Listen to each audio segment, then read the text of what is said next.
नमस्कार दोस्तों, जैसा कि आप लोग सभी जानते हैं कि आपके अपने अदम्य करियर अकेडमी के चैनल पर एक सीरीज चलाई जा रही है। और ये अभी हिंदी के चैप्टर वाइज हम क्वेश्चन प्रैक्टिस करा रहे हैं। और इसमें हम अपना जो पूरा चैप्टर कवर करने की पूरी कोशिश करेंगे। 40-50 क्वेश्चन हम इसमें लेकर के आने की कोशिश करेंगे। कभी कि 40 भी जितने इम्पोर्टेंट हो सकेंगे वो लाने की कोशिश करेंगे। कहने का मतलब है कि हम एक केवल इम्पोर्टेंट क्वेश्चन लेकर के आएंगे। और उसके जो छोटे मोटे क्वेश्चन हो सकते हैं वो हम क्लास में ही ऑप्शंस के माध्यम से समझने की पूरी कोशिश कर लेंगे। जिससे कि हम अब एक चैप्टर को जब क्वेश्चन सोल्व करेंगे 40-50, तो उसमें लगभग लगभग सभी पूरा चैप्टर कंप्लीट हो जाता है। और बहुत सारे बच्चे स्टैटिक्स जीके की भी बात करेंगे। तो देखो, आपके अपने अदम्य करियर अकेडमी के चैनल पर एसएससी के लिए या किसी भी स्टेट एग्जाम के लिए आपकी स्टैटिक्स जीके की क्लासेस अभी कुछ दिनों में शुरू होने वाली हैं। और कुछ क्लासें आपको हाल ही में देखने को मिल जाएंगी।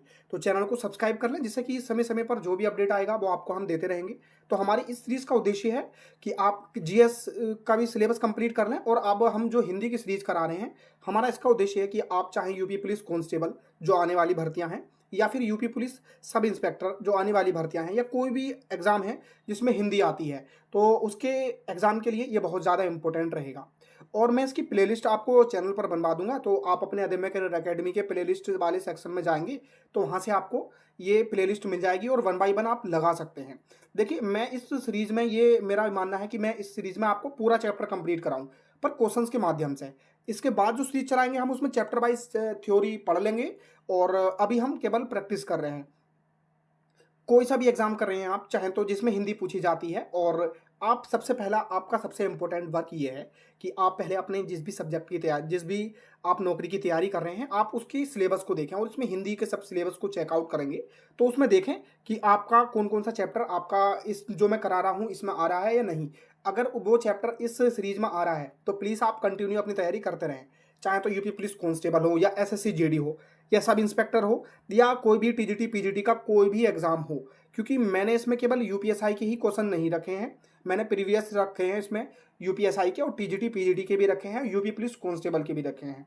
और उसी हिसाब से जब कांस्टेबल के रखे हैं तो आपको एसएससी जीडी के भी कुछ क्वेश्चन देखने को मिल जाएंगे। तो आपके एग्जाम में अगर हिंदी आती है तो आप अपने किसी भी एग्जाम के लिए इस क्लास को ले सकते हैं। क्योंकि मैं इस क्लास में आपको क्लियरिटी के साथ सारी चीज़ें सोल्व करवाऊंगा। और इनसे रिलेटेड, क्वेश्चन से रिलेटेड और भी जो इंपॉर्टेंट फैक्ट हो सकते हैं। क्योंकि देखो, जब मैंने यहाँ पर लिखा है कि क्वेश्चन एंड इंपॉर्टेंट फैक्ट, तो मैं उस चीज़ को कंप्लीट कवर करूंगा। तो चलिए अपनी ये सीरीज शुरू कर लेते हैं। और इस सीरीज की ये पहली क्लास है। ऐसे ही 1 बाय 1 आपको सभी चैप्टरों की क्लासेस मिलती रहेंगी समय समय पर, और पर डे क्लास मिलेंगी। और आप चैनल से जरूर जुड़ें। तो चलिए आज की अपनी क्लास, ये सीरीज को हम शुरू करते हैं। तो नमस्कार दोस्तों, अगर आप अपने अदम्य करियर अकेडमी के चैनल पर नए हैं तो प्लीज़ पहले चैनल को सब्सक्राइब कर लें और बेल आइकन को प्रेस कर लें, जिससे मैं किसी भी नेक्स्ट टॉपिक पे अगर कोई भी क्लास लेता हूं तो उसका नोटिफिकेशन आप तक चला जाएगा। तो चलिए अपनी क्लास हम शुरू कर लेते हैं। एक बच्चों का सवाल बहुत बड़ा रहेगा कि सर इसकी जो पीडीएफ है वो कहाँ मिलेगी। तो देखो, आप अपने अदम्य करियर अकेडमी का टेलीग्राम चैनल है, देखो आप ऑफिशियल चैनल से ही जुड़ना। किसी बच्चे ने और भी बना रखे होंगे तो फिर देखो आप उसके जिम्मेदार हैं। मैं तो ये कहूँगा कि आप अपने अदम्य करियर अकेडमी का जो यूट्यूब चैनल है उसके अबाउट सेक्शन से भी आप अपना टेलीग्राम चैनल का लिंक ले सकते हैं। या फिर मैं इसी वीडियो के डिस्क्रिप्शन में भी अदम्य करियर अकेडमी का व्हाट्सअप चैनल और आपका टेलीग्राम चैनल दोनों का लिंक मैं आपको प्रोवाइड करा दूंगा। और थर्ड इंपॉर्टेंट बात, आपको इसी वीडियो के कमेंट बॉक्स में भी पिन हुआ लिंक मिल जाएगा टेलीग्राम चैनल का। तो चलिए अपनी अब हम क्लास शुरू कर लेते हैं। और देखिए, मैं आपको क्लैरिटी के साथ बता दूं, आप अपना स्कोर जरूर काउंट करना कि आपका स्कोर कितना बन रहा है। ठीक है, लास्ट में मैं आपका स्कोर भी पूछूंगा, ईमानदारी पूर्वक आप अपना स्कोर देना। और जो पॉइंट लगे कि हाँ सर इसमें ये पॉइंट छूट गया है, तो आप मुझे बेझिझक कमेंट बॉक्स में बता सकते हैं। मैं उसको नेक्स्ट वीडियो में कवर कर लूँगा। अगर मुझे लगेगा कि जैसे वर्णमाला में आज चैप्टर कंप्लीट कर रहा हूँ और इसमें ऐसा कोई क्वेश्चन रह जाता है या ऐसा कोई फैक्ट रह जाता है जो आपको बताना जरूरी है एग्जाम के लिहाज से, तो मैं जब अगला चैप्टर लेकर आऊँगा तो उसमें पहले मैं जो भी इंपॉर्टेंट फैक्ट हैं जो बच्चों ने सुझाए होंगे तो मैं उनको कवर कर लूँगा। ठीक है, तो चलिए अपनी क्लास शुरू करते हैं। और इस क्लास का हम पहला क्वेश्चन देखेंगे। हमारा पहला क्वेश्चन है, आप अपना नोट डाउन जरूर करें कि आपके कितने प्रश्न सही हुए, कितने गलत हुए। अब इस क्लास का हम जो स्कोर रखेंगे वो 35 रखेंगे। अगर 35 प्लस आपके वर्णमाला से क्वेश्चन ठीक हो रहे हैं तो आप ये मान के चलें कि हाँ आपका चैप्टर सही है। आप ये ना मान के चलें बहुत ज़्यादा एक्सीलेंट है। उसका रीज़न मैं ये बता रहा हूँ क्योंकि देखो 35 प्लस भी स्कोर बहुत ज़्यादा बच्चे कर रहे हैं। रीज़न, क्योंकि बच्चे इस समय बहुत ज़्यादा पढ़ाई कर रहे हैं और इसी कारण है कि आपको कट ऑफ्स बहुत ज़्यादा हाई देखने को मिल रही हैं इस समय। तो आप ये सोचें कि हाँ 35 आपके अगर क्वेश्चन हो रहे हैं तो अच्छी आपकी तैयारी है, लेकिन अभी आपको तैयारी करने की और भी ज़रूरत है, क्योंकि मैं इसमें 40 क्वेश्चन लेकर के आया हूँ। तो अगर 38 तक भी पहुँच रहे हैं तो आपका बहुत अच्छा स्कोर है। 1-2 तो आपका होपलेस होकर के, हेजिटेट होकर के आपका गलत हो ही जाता है, तो उससे भी परेशान नहीं होना है। अगर इससे नीचे है तो आपको ये मानना है कि भाई हाँ, मुझे अभी तैयारी करनी चाहिए, अपने कॉन्सेप्ट क्लियर करें और रिवीजन करें और मॉक टेस्ट दें। फिर आप इसे देख करके आएंगे, क्लास को देखेंगे, तो आपको ज़रूरी इंप्रूवमेंट मिलेगा देखने को। और मैं तो ये कहूँगा कि इस सीरीज़ को आप एग्जाम के समय भी देखेंगे ना, कभी भी मतलब कभी भी, तो आपके ये काम आएगी, क्योंकि मैं इस क्लास को उसी तरीके से आपके लिए बना रहा हूँ। तो चलिए अपनी क्लास को शुरू करते हैं, और आज का पहला प्रश्न है हमारा, जो कि बड़माला चैप्टर को हम इस क्लास में कंप्लीट करेंगे। तो आज का हमारा पहला प्रश्न है, औष्ठ्य दीर्घ स्वर का उदाहरण कौन सा है। देखिए, प्रश्न को बहुत ध्यानपूर्वक समझना है, क्योंकि देखो एक प्रश्न में दो तरह के प्रश्न इसमें छिपे हुए हैं। पहला तो आपको एक बात ध्यान रखनी है कि आपको औष्ठ्य तो देखना ही है, यानी औष्ठ्य स्वर तो देखना ही है, उसके साथ साथ दीर्घ भी देखना है कि दीर्घ स्वर भी वो होना चाहिए। तो अगर आप इसका आंसर जानते हैं तो प्लीज़ कमेंट बॉक्स में दें, और सही आंसर का अपना हिसाब तभी लगाना जब आपका प्रश्न का जवाब मेरे बताने से पहले आ जाए। तो ऑप्शन ए ऊ, छोटा ऊ, और बी ऑप्शन है ई, और ऑप्शन सी री, और ऑप्शन डी ऊ। तो अगर आप इसका जवाब जानते हैं तो प्लीज़ कमेंट बॉक्स में इसका जवाब आप जरूर दें। तो चलिए, अगर आप नहीं जानते इसका जवाब तो मैं आपको बता दूं, इसका डी ऑप्शन राइट होगा। अब देखो, इसके बहुत सारे बच्चों के सवाल हो सकते हैं कि ओस्टे, देखो मैं आपको क्लियरिटी के साथ बताऊं, अगर ओस्टेबर की, तो इसमें देखो हो सकता है कि दो ऑप्शन तो आप नेग्लेक्ट कर देंगे, कि ऑप्शन बी और ऑप्शन सी को आप काट देंगे। लेकिन अब बहुत सारे बच्चे जल्दबाजी में ए और डी में कंफ्यूजन कर जाएंगे, कुछ बच्चे दीर्घ पढ़ेंगे ही नहीं, और इसमें ऑप्शन ए टिक भी करने की संभावनाएं हैं। तो मैं जो लेकर के आया हूँ प्रश्न, बहुत हिसाब से लेकर के आया हूँ, तो उसे आप जरूर देखेंगे, ठीक है। तो अगर अब मैं आपसे पूछूं कि भाई ओस्टिए, अगर हम वर्ण की बात करें तो वर्ण में तो स्वर और व्यंजन दोनों आ जाएंगे ना। तो अगर हम उसमें देखें तो आपके ओष्ठी में कौन कौन से आएंगे, पै वर्ग आ जाएगा और दोनों ऊ आ जाएंगे, ठीक है। तो आपको इस बात को ध्यानपूर्वक देखना है, समझना है कि इसमें ओष्ठीय दीर्घ स्वर पूछा है, ना कि ओष्ठीय स्वर पूछा है। अगर ओष्ठीय स्वर पूछा होता तो आप बोलते कि भाई इसमें दो ऑप्शन, तो इसमें दो ऑप्शन नहीं होते, लेकिन अब इसमें क्लियरिटी दे रखी है दीर्घ से, तो आपको ध्यानपूर्वक प्रश्न को पढ़ना है।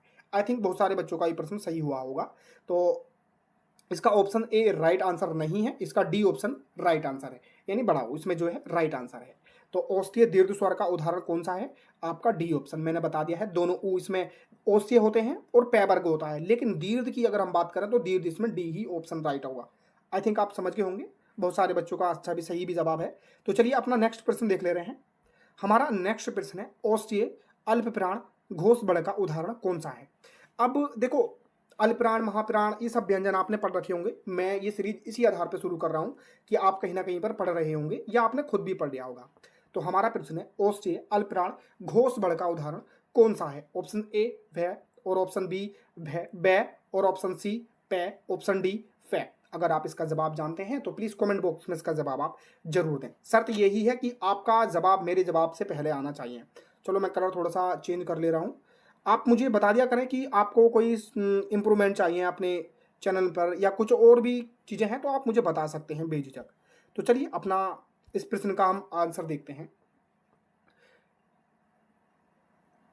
तो औष्ठ्य अल्पप्राण घोष बड़ का उदाहरण कौन सा है। ऑप्शन ए भय, ऑप्शन बी बै, ऑप्शन सी पै, और ऑप्शन डी फै। अगर इसका जवाब आप जानते हैं तो प्लीज कमेंट बॉक्स में दें, नहीं जानते तो इसका बी उसका राइट आंसर होगा, यानी बै। बै इसमें औष्ठ्य अल्पप्राण और घोष बड़े हैं। अब देखो, मैं कुछ चीजें बताने से पहले ना आपको क्लियर कर देता हूँ कुछ चीजें। देखो बड़माला, सबसे इंपॉर्टेंट बात बड़माला की अगर हम बात देखें ना, तो बड़माला को आप समझने की कोशिश करें। मैं आपको केवल समझा रहा हूँ, क्योंकि इसके बाद जो सीरीज शुरू करेंगे हम उसमें थ्योरी भी कवर करवाएंगे। तो बड़माला की अगर हम बात करें तो भाषा की सबसे छोटी इकाई ध्वनि होती है, इस ध्वनि को ही हम बड़ कहते हैं, और बड़माला के व्यवस्थित समूह को हम बड़माला कहते हैं। आई थिंक आप इसके बारे में समझ गए होंगे। अब बड़माला ऐसा तो है नहीं कि केवल व्यंजनों से मिलकर बनती है, ना स्वरों से मिलकर, यानी कि कहने का मतलब है हमारी वर्णमाला जो है वो स्वर प्लस व्यंजन दोनों से मिलकर बनती है, ठीक है।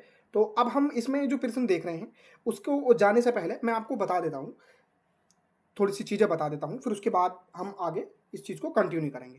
देखो, अगर हम स्वर की बात करें तो स्वतंत्र रूप से बोले जाने बड़ की अगर हम बात करें वो स्वर कहलाते हैं, स्वतंत्र रूप से जो बोले जाते हैं वो स्वर कहलाते हैं, और स्वतंत्र की स्वर की सहायता से जो बोले जाते हैं उन्हें हम व्यंजन कहते हैं। आई थिंक आप इसके बारे में समझ गए होंगे। अब हम थोड़ा सा औष्ठ्य अल्पप्राण और घोष के बारे में बात कर ले रहे हैं। देखिए, अगर हम घोष या अघोष की बात करें या अल्पप्राण की बात करें और या ओष्ठ्य की बात करें, तो व्यंजन में देखो व्यंजनों का वर्गीकरण किया जाता है ना, तो उसमें 5 वर्ग होते हैं। कौन कौन से होते हैं? कंठे, तालव्य, मूर्धन्य, दंतीय, ओष्ठ्य, ये 5 वर्ग होते हैं। तो ओष्ठ्य जो है वो उसी वर्ग का एक है। तो अगर हम बात करें कि ओष्ठ्य वर्ग में कौन से आते हैं, तो सबसे पहले इस क्वेश्चन को सोल्व कैसे करना है मैं वो बता रहा हूं आपको। तो सबसे पहले आप ओष्ठ्य देखेंगे, तो ओष्ठ्य वर्ग में कौन कौन से व्यंजन आते हैं आपके, वो देखें आप। तो मैंने इसकी पिछली क्लासों में ट्रिक भी बताई थी कि कता मुदो, ठीक है। तो कैसे? कंठीय, तैसे तालव्य, मैसे मूर्धन्य, दैसे दंतीय, और यहाँ पर ओ जो है इससे ओष्ठ्य। तो आप इसे इस तरीके से याद कर सकते हैं, क च ट त प, ठीक है। कचट तप लिख करके फिर उसके ऊपर यहाँ पर कचट तप लिखेंगे आप, उसके नीचे कतामुदो लिखेंगे, तो फिर उससे आप रिलेट कर लेंगे। कैसे क्या आएगा हमारा? कंठीय, तैसे क्या आएगा हमारा? तालव्य, मैं से मूर्धन्य, दैसे दंतीय, और ओ आएगा यहाँ पर, तो उससे ओष्ठ्य आएगा। तो कंठीय, तालव्य, मूर्धन्य, दंतीय, ओष्ठ्य, क च ट त प, यानी पै वर्ग जो है हमारा ओष्ठ्य है। तो पै, फै, बै, भै, यानी कि हम ओष्ठ्य के आधार पर अगर हम इस प्रश्न को सोल्व करें तो हम नहीं कर सकते। रीजन, क्योंकि ये सभी हमारे पै वर्ग के हैं, तो हम इसे सोल्व नहीं कर सकते इस आधार पर। तो अब हम क्या करेंगे? अब हम देखेंगे अल्पप्राण। तो देखो, अल्पप्राण को समझने से पहले अल्पप्राण हम की परिभाषा देखनी पड़ेगी अल्पप्राण की। देखो, मैं आपको याद भी यहीं पर कराऊंगा, तो आप ध्यानपूर्वक सुने। कभी कभी कंफ्यूजन होता है कि भाई, क्योंकि एक कोड दिया जाता है अल्पप्राण के लिए 135 और महाप्राण के लिए 24।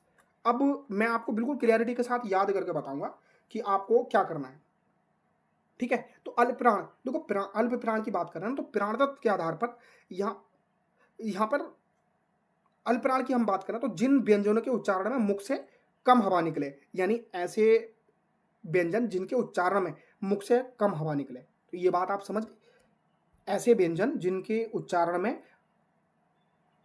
मुख से कम हवा निकले, तो वे हमारे अल्पप्राण व्यंजन कहलाते हैं, ठीक। अब एक याद करने का मेथड है। हालांकि देखो, अब आप परिभाषा की बात करेंगे तो मैंने बता दी है कि जिन व्यंजनों के उच्चारण में मुख से कम हवा निकले तो वे हमारे अल्पप्राण होते हैं। लेकिन एक याद करने के लिए हमने जो वर्ग में बांटे होते हैं, कचट तप, क्या ख्या गह गह गड़े, चा छा जय झ उए, और टैठ डैढ अड़े, तैथ दैध ने, पैफ बैभ में, तो हमने ये जो वर्ग बांटे, स्पर्श व्यंजन जिनको हम कहते हैं, इनको हमने सभी वर्गों में बांट रखा है। यानी कि फर्स्ट, सेकंड, थर्ड, फोर्थ, यानी पहला, दूसरा, तीसरा, चौथा, पांचवा, ठीक है। 5 रो में बांट रखा है। तो हम उसी के आधार पर कह देते हैं कि भाई पहला वर्ग, दूसरा वर्ग, तीसरा वर्ग, चौथा वर्ग, तो उसी के आधार पर पहला, तीसरा, पांचवा जो होता है वो हमारा अल्पप्राण होता है। अल्पप्राण की परिभाषा क्या होती है? जिन व्यंजनों के उच्चारण में मुख से कम हवा निकले।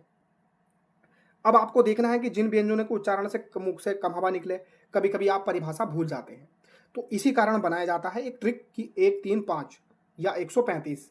तो अब आप सवाल ये पैदा होता है कि भाई इसमें से कौन सा है 135, तो आपको देखना पड़ेगा। तो पै इसमें पहला है, और पै फै इसमें दूसरा है, तो दूसरा तो हम लेंगे नहीं, क्यों? क्योंकि अल्पप्राण में कौन कौन सा आता है? पहला, तीसरा, पांचवा। अब पै फै हो गया, बै हमारा तीसरा हो गया, तो अब इसमें तीसरा भी ऑप्शन हो गया।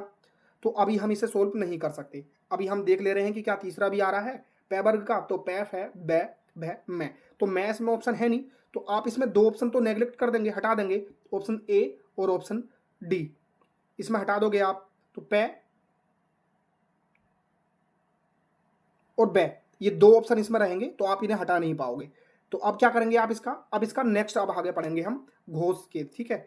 अल्पप्राण, देखो प्राणत्व के आधार पर बड़ 2 प्रकार के होते हैं, अल्पप्राण, महाप्राण।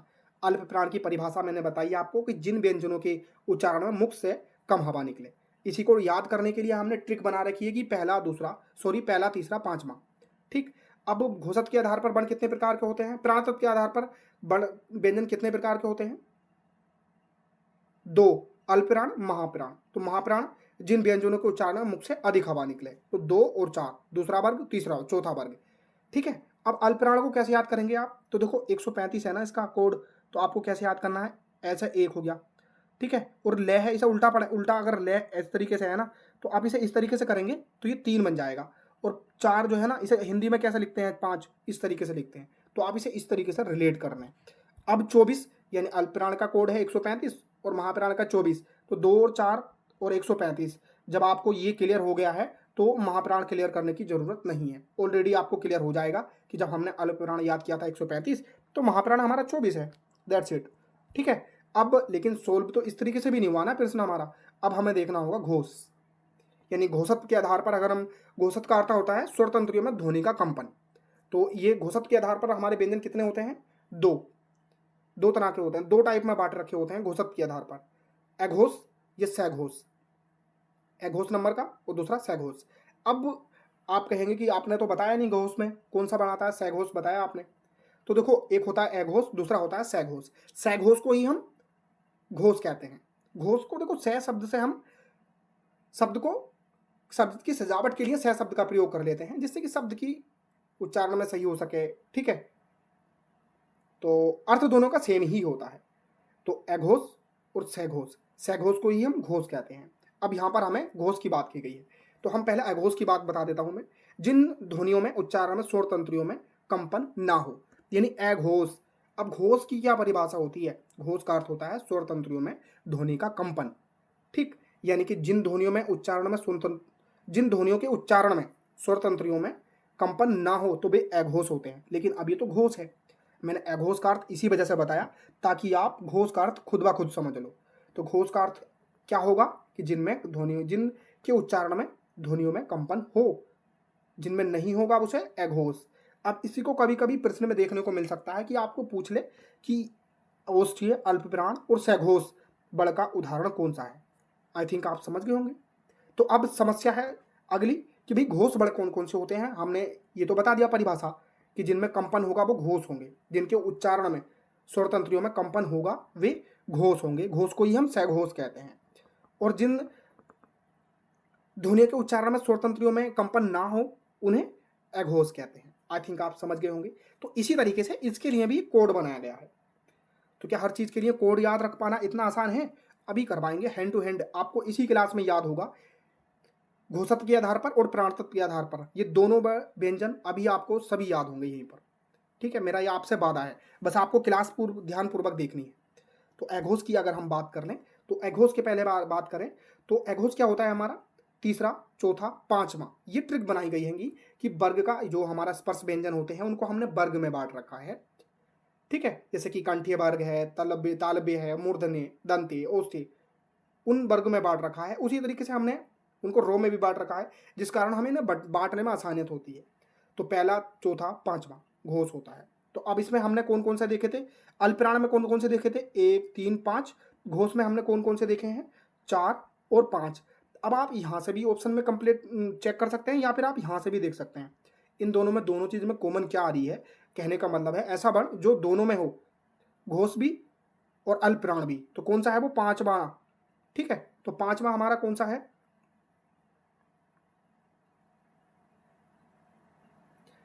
तीसरा, चौथा, पांचवा। घोष का जो होता है, बोल गया उसका कि तीसरा, चौथा, पांचवा। अब पांचवा इसमें सेम है और तीसरा इसमें सेम है, लेकिन चौथा इसमें नहीं है। यानी अल्पप्राण में कौन कौन से व्यंजन आते हैं हमारे? पहला वर्ग, तीसरा, पांचवा। घोष में तीसरा, चौथा, पांचवा। अब इन दोनों में हमें मैच करना है। तो अब पांचवा इसमें कॉमन है, लेकिन पांचवा ऑप्शन में तो नहीं है ना, चौथा इसमें है नहीं ऊपर वाले में, तो केवल तीसरा है। तो तीसरा व्यंजन कौन सा है इसमें? व। तो इसका राइट आंसर कौन सा हुआ? व। आई थिंक आप इसके बारे में समझ गए होंगे। हालांकि मैंने समय बहुत लिया है इस पर मैंने समझाने की कोशिश की है आपको। आई थिंक समझ भी गए होंगे आप। मैं आपको बात एक बार दोबारा से रिवाइज करा दूं कि घोषत्व के आधार पर अगर हम देखें तो घोष का अर्थ होता है स्वर तंत्रियों में कंपन। ध्यान से सुनना इस बात को।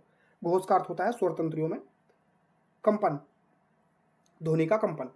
अब घोषत्व के आधार पर अगर हम बांटें कि कितने प्रकार के व्यंजन होते हैं हमारे, तो उसमें वर्ण को अगर हम बांटें कि घोषत्व के आधार पर हमारे वर्ण को अगर हम बांटें तो दो पार्ट में डिवाइड कर लेते हैं, अघोष, सघोष या घोष।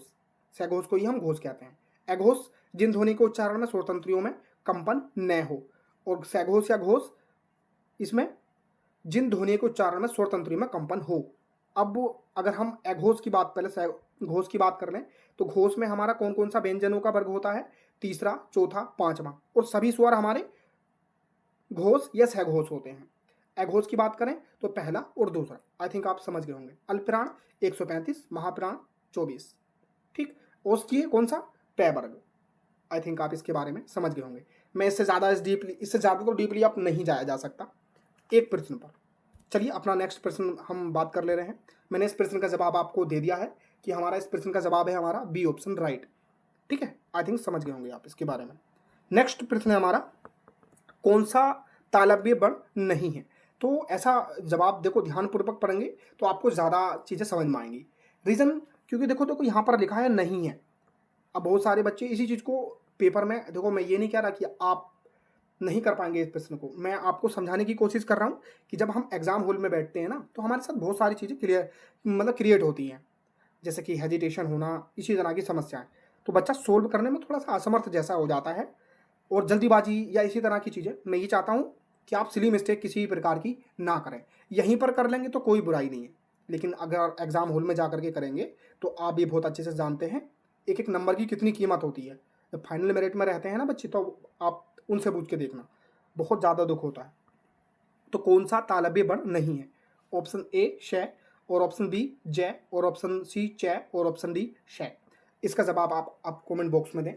पहले हम इसके बारे में बात कर लें या इसके बारे में आपको बताएं, आपकी क्या राय है आप बताएं।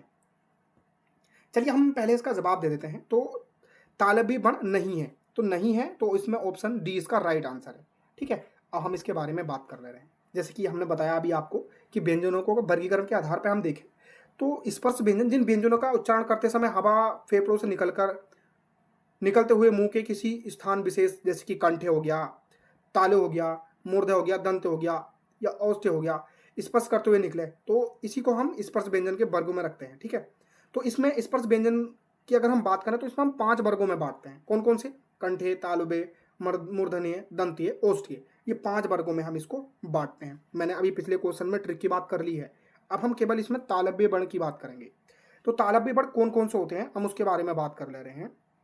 तो जैसे कि मैंने बताया था कचट तप, उसी के नीचे आप लिख लें कतामुदो। ये बहुत सारे बच्चे केडियम 2 इस तरह की भी बहुत सारे बच्चे ट्रिक बनाते हैं। तो इसमें कौन कौन से आते हैं? जैसे कि चय वर्ग जो होता है वो हमारा तालव्य होता है।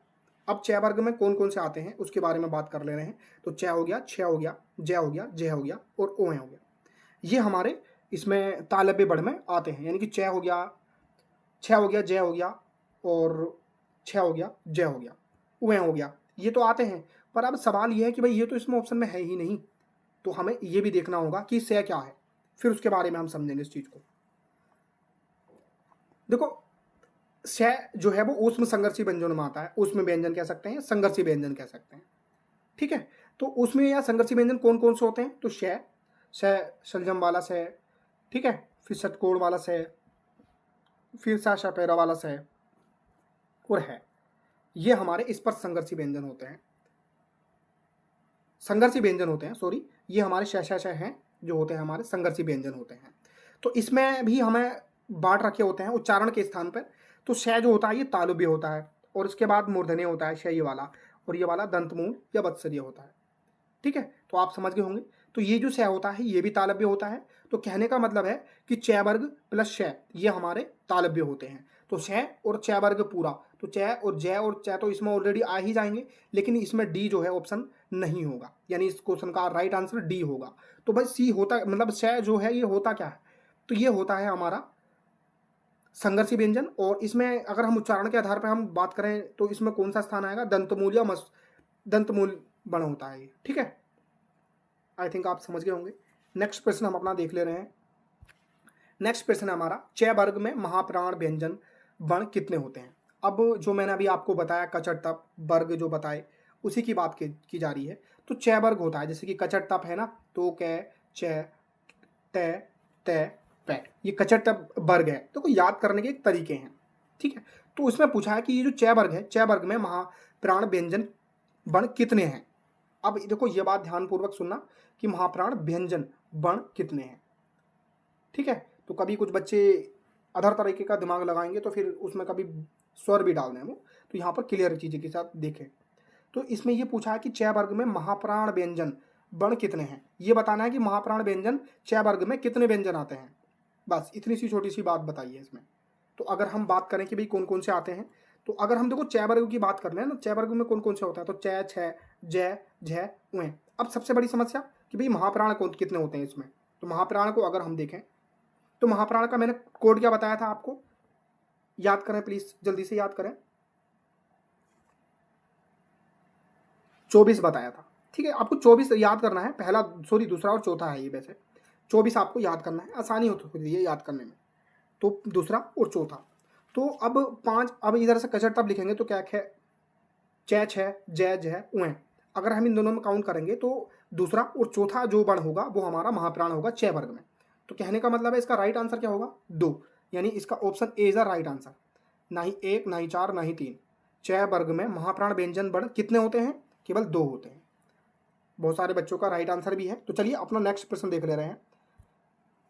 देखिए बहुत सारे बच्चे ये कहेंगे कि भाई क्लास बहुत लंबी हो रही है, इतना ज़्यादा एक्सप्लेनेशन सही नहीं है। देखो मैं सभी बच्चों को लेकर के क्लास करने की कोशिश कर रहा हूँ, और मेरी कोशिश ये है कि आपका जब भी एग्जाम हो आप इस सीरीज को उठा करके देख लेना, आपका सारे सोल्यूशन यहीं पर मिलेंगे, ठीक है। तो आप अपना नेक्स्ट प्रश्न देखें, 5वां, कि देवनागरी लिपि का विकास किस लिपि से हुआ है। इसका जवाब आप कमेंट बॉक्स में दें। Option A Sharada, option B चित्रलिपि, और ऑप्शन सी ब्रह्मलिपि, और ऑप्शन डी खरौष्ठी। इसका जवाब आप अगर जानते हैं तो प्लीज़ कमेंट बॉक्स में इसका जवाब आप जरूर दें। तो देखो देवनागरी लिपि का विकास किस लिपि से हुआ है, अगर इसकी बात करें तो इसका आंसर होगा सी, इसका राइट आंसर, यानी ब्रह्मी लिपि से देवनागरी लिपि का विकास हुआ है। देखो कभी कभी इसका विकास पूछ लिया जाता है कि ब्रह्म लिपि का विकास क्या है, विकास क्रम क्या है। तो इसके बारे में हालांकि ये वर्णमाला का क्वेश्चन नहीं है, ये क्वेश्चन आ ही गया है यहाँ पर तो बता रहा था, लेकिन अभी हम जब शब्दावली सॉरी भाषा का जो चैप्टर पढ़ाएंगे हिंदी में तो उसमें हम इस चीज़ को कवर कर लेंगे। चलिए अपना नेक्स्ट प्रश्न देख ले रहे हैं। इनमें से कौन सा वर्ण अघोष महाप्राण है, ठीक है, यानी ये ऑप्शन दे रखे हैं, ऑप्शन ए है, ऑप्शन बी च, और ऑप्शन सी त, और ऑप्शन डी ख। इसमें से बताना है अघोष महाप्राण है, यानी इनमें से वर्ण में से कौन सा अघोष भी है और महाप्राण भी है। तो ध्यानपूर्वक पढ़ना प्रश्न को, क्योंकि आपके लिए बहुत ज़्यादा इंपॉर्टेंट है। तो सबसे पहले हम अघोष देखेंगे। अब इसमें ये तो कह नहीं रखा कि भाई कौन सा वर्ण है, ठीक है, क्लियरिटी के साथ। तो आपको इस प्रश्न को सोल्व करना होगा ऑप्शन के हिसाब से। तो अघोष व्यंजन, अब सभी इसमें व्यंजन ही दे रखे हैं, तो अब अघोष व्यंजन देख लीजिए आप कि अघोष व्यंजन कौन कौन से हैं। अब सबसे पहले देखेंगे कि कै वर्ग भी है इसमें, ठीक है, और तय वर्ग भी है, च वर्ग भी है, और अब इसमें च वर्ग के 2 प्रश्न, 2 ऑप्शन दे रखे हैं, बाकी तय वर्ग और ख वर्ग है, ठीक है। तो अब इसमें देखना है कि अघोष महाप्राण कौन सा है। तो 6 इसमें सबसे पहला ऑप्शन ए को देखेंगे कि 6 इसमें अघोष है, अघोष वर्ण है या नहीं। तो अघोष वर्ण में 6 आता है नहीं, तो झाझंडा सॉरी, तो इसमें आता है या नहीं, तो ये नहीं आता है, तो इसे हम काट देंगे, ठीक है। तो अघोष में नहीं आता है झंडा, ठीक है। अब देखेंगे कि च अघोष वर्ण में आता है या नहीं।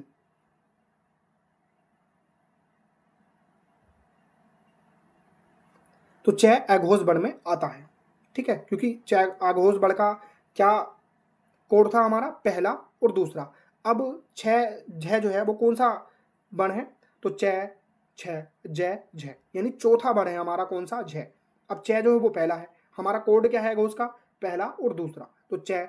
अब तय, इसमें तय भी है और उसमें डी ऑप्शन ख भी है, यानी अघोष के हिसाब से हम सोल्व करेंगे तो हमारे तीनों ऑप्शन राइट हैं। लेकिन अब इसमें क्या करना है, अब आपको महाप्राण देखना है। तो महाप्राण का क्या कोड है हमारा, 24, यानी 2 और 4।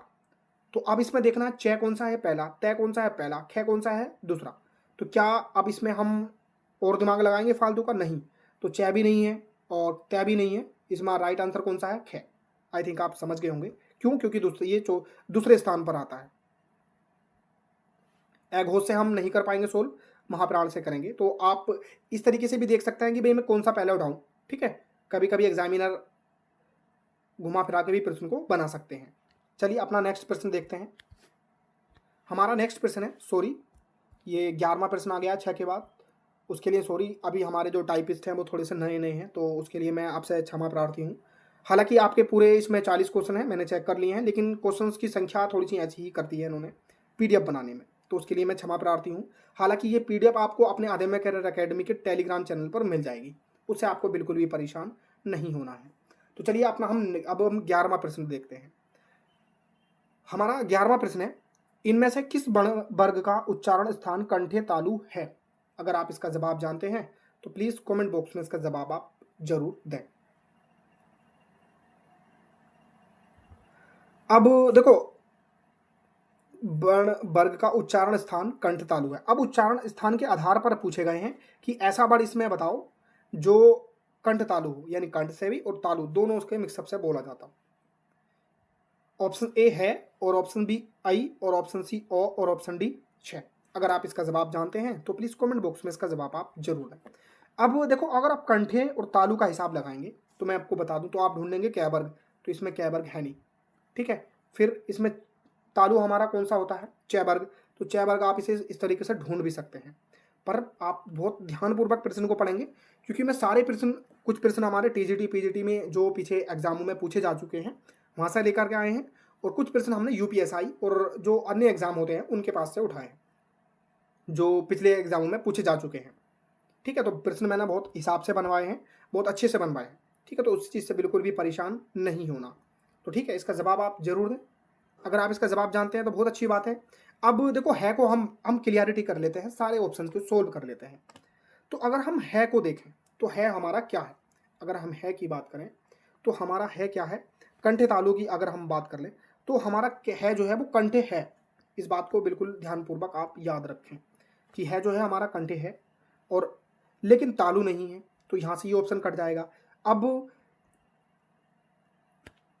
ऑप्शन बी को अगर हम देखें तो यहां पर मैं आपको आंसर राइट बता दूं कि option B is a right answer. अब कंठे तालु दो ऑप्शन में आते हैं, मतलब दो तरह के होते हैं कंठे तालु। अगर हम कंठे तालु की बात कर लें तो ए आई, यानी दोनों ए, ये वाला ए भी इसी में आएगा कंठ तालु में, और ये वाला भी ए। ओ C option D option right नहीं है, केवल इसमें कौन सा राइट ऑप्शन है, बी ऑप्शन इसका राइट आंसर है, ठीक है। नेक्स्ट प्रश्न की हम बात कर ले रहे हैं। अब देखो 11वें के बाद 13वां आ गया, हालांकि पूरे प्रश्न मिलेंगे आपको। चलिए अपना नेक्स्ट प्रश्न देख ले रहे हैं हम। टे वर्ग में किस प्रकार के व्यंजन आते हैं? इस पर हलंत लगेगा।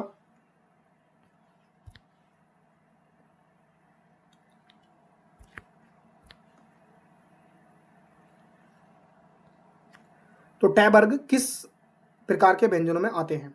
अगर आप इसका जवाब जानते हैं तो प्लीज कमेंट बॉक्स में इसका जवाब आप जरूर दें।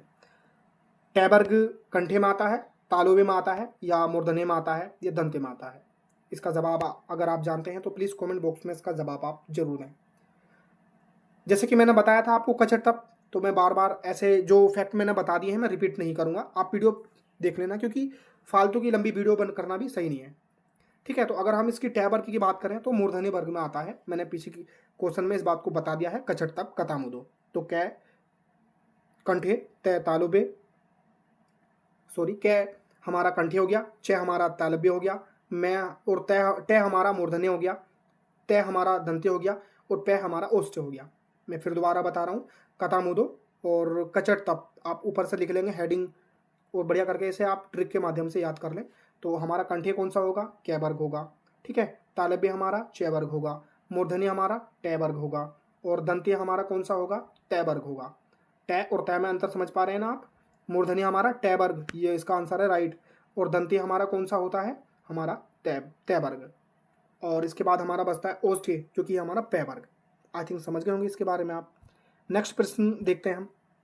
देखो, मुझसे पहले अगर आपका जवाब आ रहा है तो बहुत अच्छी बात है। अब हम नेक्स्ट प्रश्न, हमारा 21वां प्रश्न है, जो ध्वनियां ना स्वर और ना व्यंजन है, जो ना स्वर है ना व्यंजन है, इन्हें क्या कहते हैं? ऑप्शन ए अस्वर, और ऑप्शन बी अस्वर व्यंजन, और ऑप्शन सी अभे उभय स्वर, और ऑप्शन डी अयोग्य। अगर आप इसका जवाब जानते हैं तो प्लीज कमेंट बॉक्स में इसका जवाब आप जरूर दें। देखो, मुझसे पहले आपको जवाब देना है, तो इसका राइट आंसर डी होगा, यानी अयोग्य। ऐसे व्यंजन जिन्हें जो ना स्वर में काउंट किए जाते हो ना व्यंजन में, उन्हें क्या कहते हैं हम? अयोग्य व्यंजन कहते हैं, सॉरी अयोग्य कहते हैं। अब सवाल ये है, देखो आपको कमेंट बॉक्स में बताना है, मैं एक एचडब्ल्यू आपको प्रश्न मिलेगा, और मैं एक प्रश्न आपसे बीच में कहीं पर भी पूछ सकता हूँ, ठीक है। तो ध्यानपूर्वक आप अपनी क्लास को ध्यानपूर्वक लें, क्योंकि आपके लिए बहुत ज़्यादा इंपॉर्टेंट है।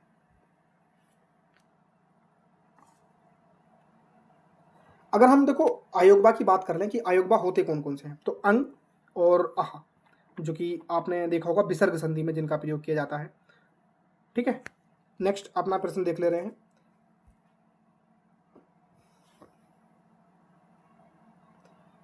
मूर्धन्य हर्स्व स्वर का उदाहरण कौन सा है?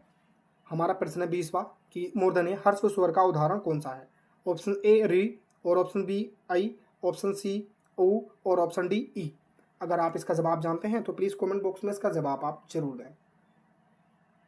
अगर आप इसका जवाब जानते हैं तो दें, नहीं तो इसका राइट आंसर होगा ए री।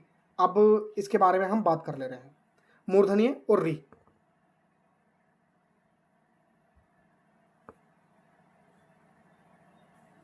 देखो मैंने इससे पहले जो क्लासें ली थी ना, उसमें आपको क्लियरिटी के साथ सारी चीजें बताई थी।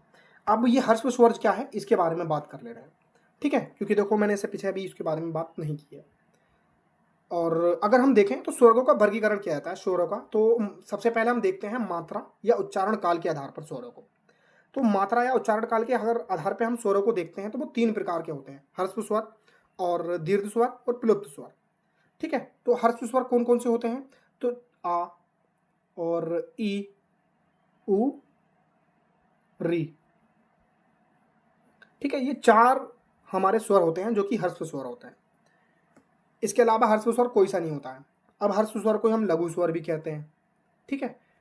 हर्स्व स्वर को ही हम देखो, जो हमारे मात्रा या उच्चारण काल के आधार पर वर्गीकरण किया जाता है स्वरों का, तो उसमें 3 तरह के होते हैं, हर्स्व स्वर, दीर्घ स्वर, प्लुप्त स्वर, ठीक है। हर्स्व स्वर को ही हम लघु स्वर कहते हैं। उसके बाद आता है दीर्घ स्वर। हर्स्व स्वर की जो परिभाषा होती है वो ये होती है कि जिनके उच्चारण में कम समय लगता हो, या कह सकते हैं एक मात्रा का समय जिन्हें उच्चारण करने में लगता है, उन्हें हम हर्स्व स्वर कहते हैं। और एक से ज़्यादा मात्रा का यानी 2 मात्रा का समय जिसके उच्चारण में लगता है उन्हें दीर्घ स्वर कहते हैं। या जिनके उच्चारण में हर्स्व स्वर से अधिक समय लगता है उनको हम क्या कहते हैं? दीर्घ स्वर। अगर हम प्लुप्त की बात कर लें तो जिनके उच्चारण में दीर्घ स्वर से भी अधिक समय लगता है उन्हें क्या कहेंगे? प्लुप्त स्वर कहेंगे। आई थिंक आप समझ गए होंगे। इस कारण इसका री जो है option is the right answer. अब हर्स्व स्वर के हिसाब से हम इस प्रश्न को सोल्व करें तो हम पाएंगे कि इसमें बी ऑप्शन को छोड़ करके बाकी सारे ऑप्शन राइट बैठ रहे हैं। लेकिन अब हम देखेंगे मूर्धन्य। तो अगर हम मूर्धन्य की बात करें तो मूर्धन्य वर्ग जो है हमारा, उसमें कौन कौन से व्यंजन और स्वर आते हैं? तो उसमें हम बात करें तो री और टैवर्ग, टैवर्ग को अभी हमने पिछले क्वेश्चन में देखा है, और शैब, शै षटकोण। ये 3 टैवर्ग, शै और री, ये तीनों हमारे कहाँ आते हैं? मूर्धन्य में। और अगर हमने इसके बाद बात की थी हर्ष स्वर की, तो इसी हिसाब से हमारा क्या बैठेगा राइट आंसर?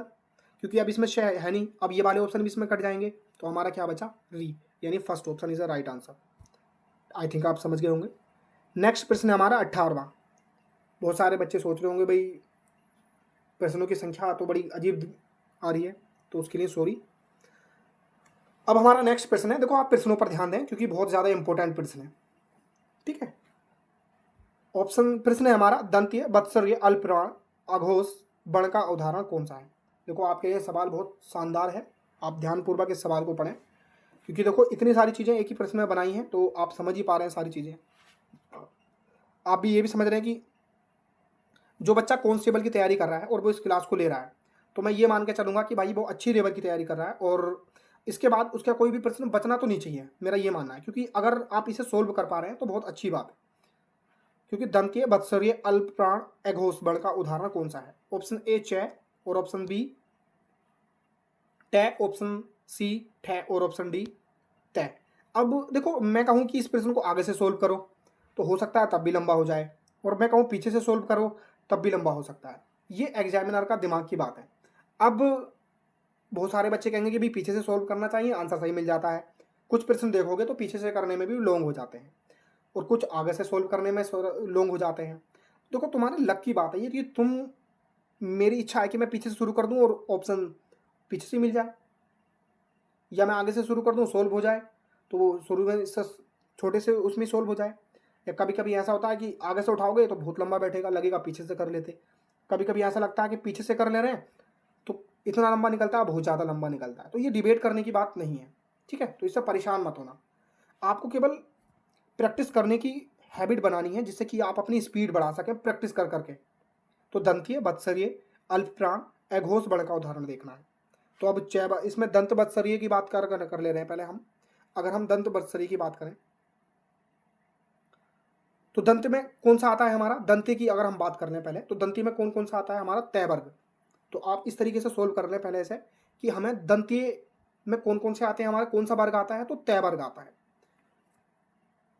तो तय वर्ग आता है और श आता है। ठीक है, दंती में हमारा कौन सा आता है, तय वर्ग और श। अब हमारा स तो इसमें ऑप्शन में है नहीं। ठीक, अब हमें देखना है कौन सा, तय वर्ग। तो तय वर्ग का कौन कौन सा है, तय, ठीक है,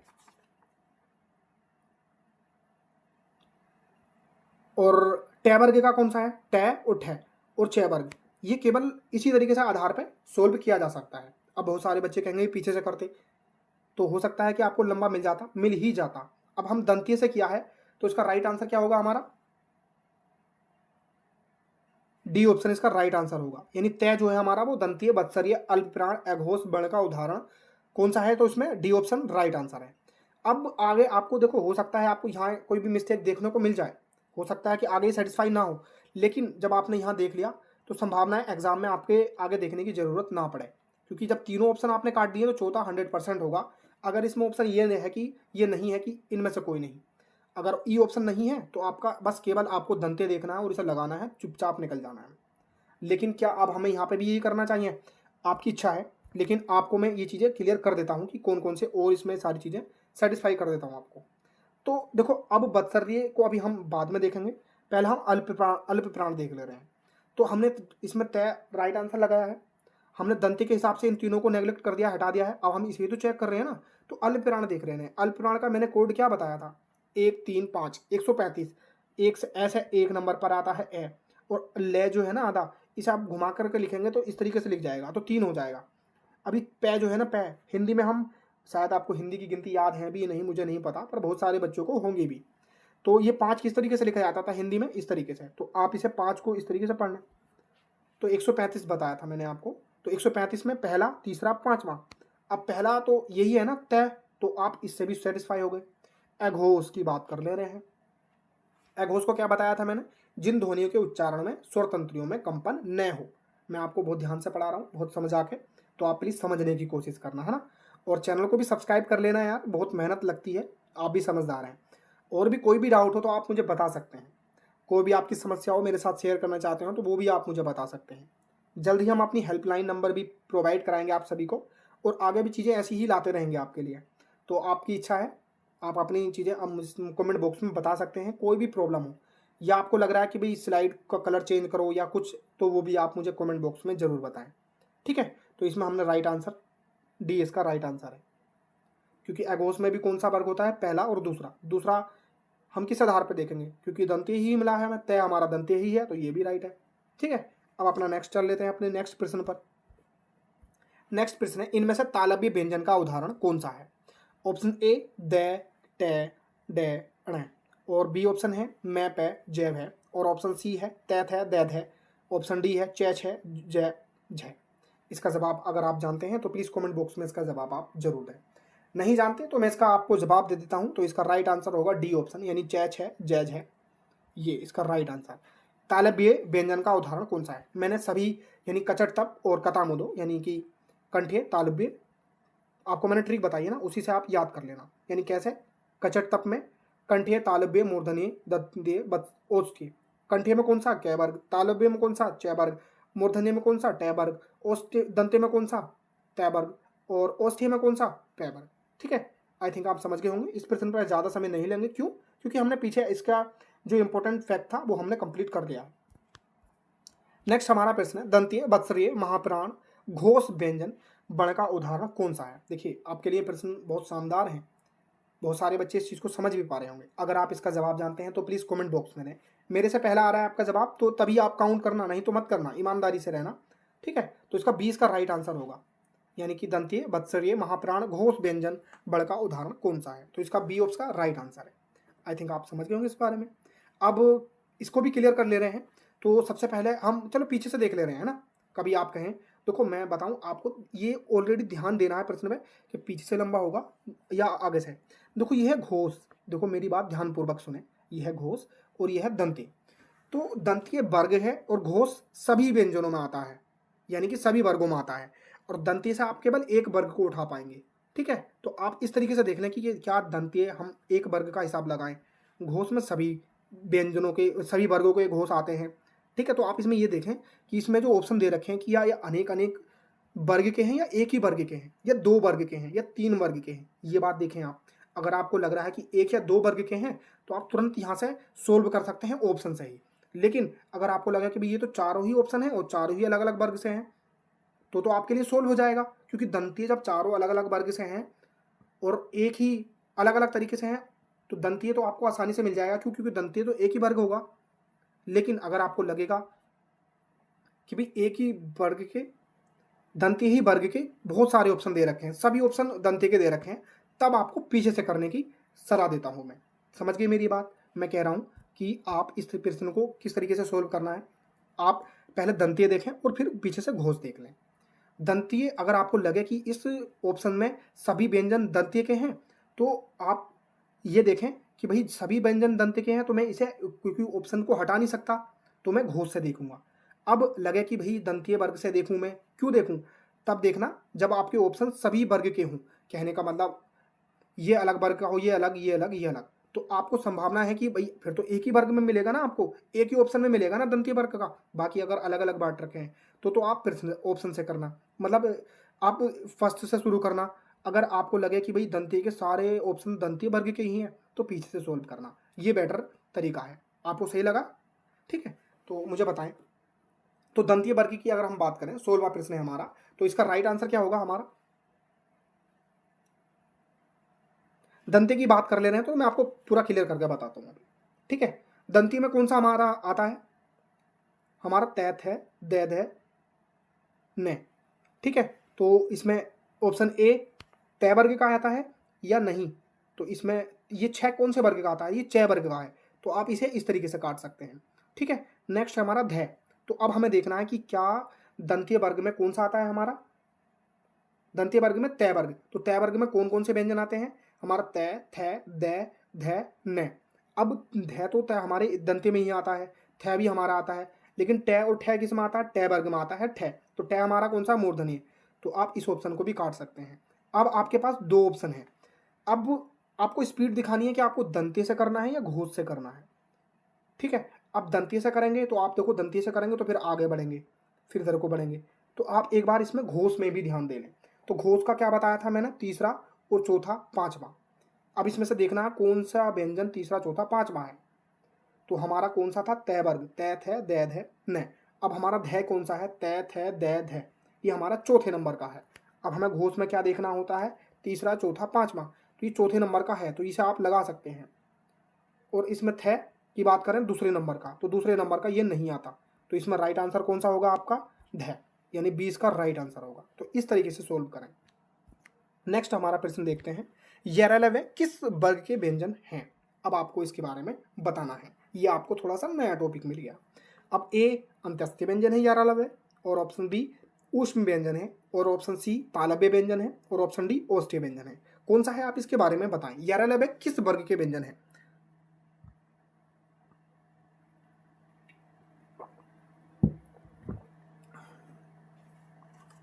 अगर हम यरलवे की बात करें तो देखो, आपको देखा होगा मैंने आपको व्यंजन के वर्णमाला के बारे में बताया। तो सबसे पहले तो स्वर होते हैं, उसके बाद हमारा आता है व्यंजन का। तो उसमें हमने 5 वर्ग होते हैं। कचट तप, क्या कचट तप के बारे में मैंने बता दिया है। उसके बाद जो होते हैं हमारे अंतस्थ व्यंजन, इसका राइट आंसर जो है वो ए है, अंतस्थ व्यंजन। यरलवे क्या होते हैं हमारे? अंतस्थ व्यंजन। उसके बाद हमारे ऊष्म व्यंजन, जिसके बारे में मैंने बताया था अभी। ऊष्म व्यंजन कौन कौन से होते हैं? शेष है, श है, तीनों से और है, इस तरीके से याद कर सकते हैं। तो ऊष्म व्यंजन मैंने बता दी, शेष है, और तालव्य मैंने पीछे बता ही दिए हैं, औष्ठ्य भी बता दिए हैं। इसके बाद बचता है हमारा संयुक्त व्यंजन, श, त्र, ग, जय प्रत्यय को श्रेय।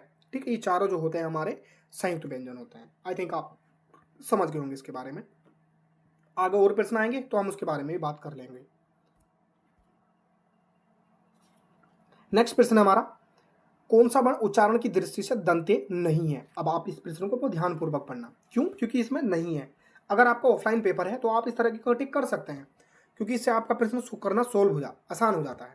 तो ऑप्शन ए न, और हमारा ऑप्शन बी है तय, और ऑप्शन सी टय, और ऑप्शन डी द। अगर इसका जवाब आप जानते हैं तो कमेंट बॉक्स में इसका जवाब आप जरूर दें। तो हमारा राइट आंसर क्या होगा इसका? सी इसका राइट आंसर है।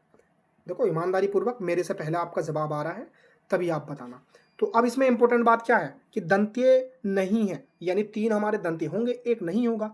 तो दंत्य कौन सा नहीं है इसमें, आप ये बताएं। दंती में कौन सा वर्ग आता है हमारा, तय वर्ग। तो हमारा तय, द और न ये हमारे तय वर्ग के ही है, लेकिन तय हमारा कौन सा है, मूर्धन्य। तो इसमें तय हमारा दंती नहीं होगा। अपना नेक्स्ट प्रश्न देख ले रहे हैं। हमारा नेक्स्ट प्रश्न है ग, ज, छ, च, ट। इस पांचों व्यंजन में इनमें तालव्य महाप्राण घोष वर्ण कितने हैं, तालव्य महाप्राण घोष वर्ण कितने हैं, इसमें आपको बताना है। अब ये प्रश्न देखो बहुत लंबा भी हो सकता है और आप इसे ऑप्शन से जल्दी भी कर सकते हैं। ठीक है, अब जीरो देख ले रहे हैं जल्दी से। पहले सबसे पहले हम जीरो देख ले रहे हैं 19। अगर हम इसके राइट आंसर की बात करें, ऑप्शन ए 0, ऑप्शन बी 3 और ऑप्शन सी 1 और ऑप्शन डी 2। तो अब इसका सबसे पहले जीरो को हम सोल्व करें तो बहुत लंबा हो जाएगा। कैसे, इसमें तालव्य भी देखना पड़ेगा कि है कि नहीं है, महाप्राण भी हो जाएगा और घोष भी हो जाएगा। तो इसमें सबसे पहले हम तालव्य को उठाते हैं कि तालव्य वर्ण कौन कौन से होते हैं। तो तालव्य व्यंजन हमारे कौन कौन से होते हैं, चय वर्ग। तो क्या चय वर्ग है इसमें, है, चय, छ। ठीक है, अब जय, जय आता है, लेकिन गय किस में आता है हमारा, कंठी। तो ये भी कट गया और ये भी कट गया। अब 3 से ऊपर अगर ऑप्शन होते तो हम इसे आसानी से काट देते, जैसे 4, 5, 6, तो हम इन्हें आसानी से काट देते। लेकिन अब 3 है तो 3 भी हो सकता है, क्योंकि अभी हमने आगे महाप्राण और घोष भी देखने हैं। 1 भी हो सकता है, 2 भी हो सकता है और 0 भी हो सकता है। ये प्रश्न ऐसा है। ठीक है, अब हम चय वर्ग में हमने देख लिया है, अब हम इसमें देखेंगे महाप्राण। यानी महाप्राण की मैंने क्या ट्रिक बताई थी, 24, यानी दूसरा और चौथा। तो दूसरा कौन सा, चय 6, ये हो गया 6, और चौथा हमारा इसमें व्यंजन नहीं है। क्यों, क्योंकि जय जो है हमारा इसमें दूसरा है और चय हमारा पहला है। सॉरी, जय जो है हमारा तीसरा है और चय हमारा पहला है।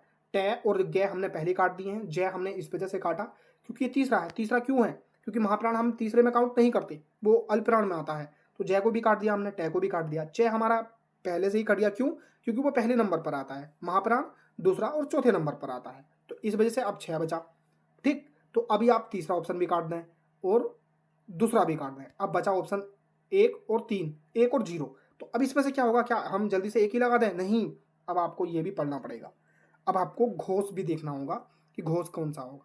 मैंने घोष को बताया था कि जिन ध्वनियों के उच्चारण में स्वर तंत्रियों में कंपन हो, यानी कंपन होना चाहिए। तो कौन कौन से बताई थी ट्रिक, तीसरा, चौथा, पांचवा।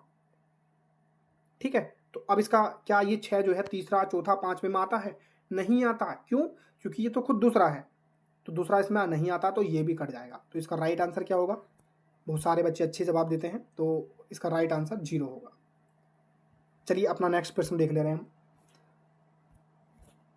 नेक्स्ट प्रश्न है, इनमें से कौन सा व्यंजन दंतीय ध्वनि है, यानी दंतीय ध्वनि कौन सी है। तो अब आपको दंतीय वर्ग को देख लेना है सीधे सीधा। मैंने इसके बारे में बता दिया, तो इस पर ज़्यादा हम टाइम वेस्ट नहीं करेंगे। तो दंतीय कौन सा है हमारा, तय वर्ग।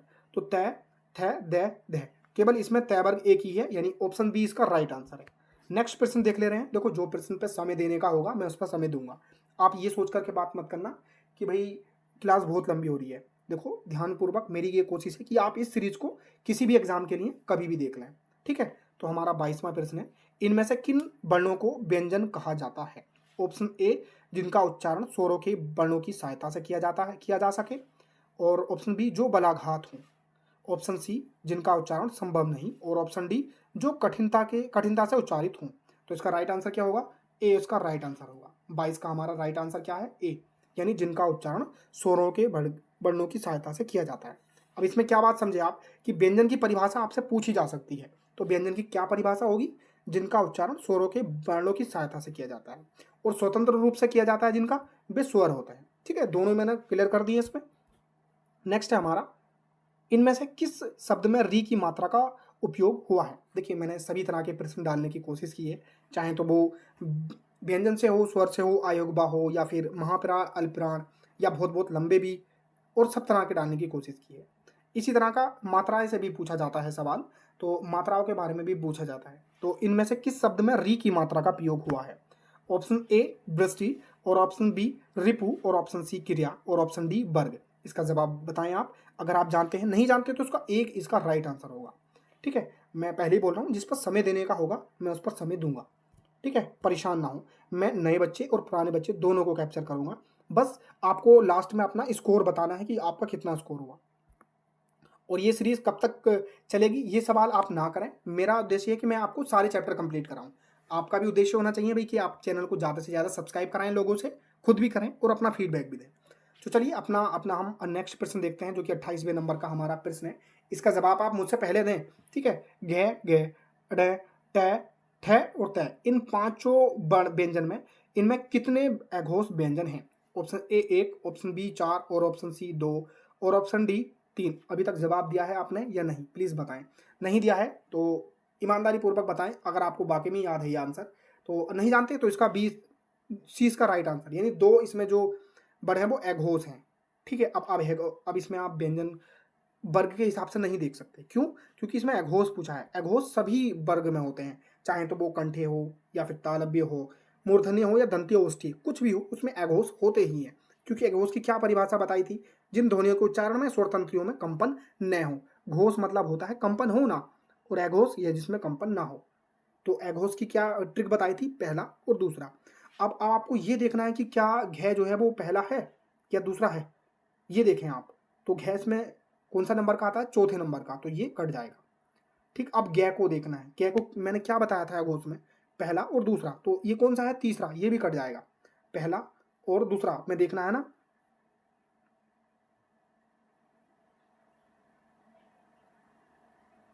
अब इसको डै को देखना है, तो ये कौन से नंबर का आता है हमारा? ये हमारा आता है तीसरे नंबर का, तो इसे भी काट देंगे। क्यों? क्योंकि एघोष हमारा कौन कौन सा होता है? पहला और दूसरा। अब हम देखेंगे ठै को।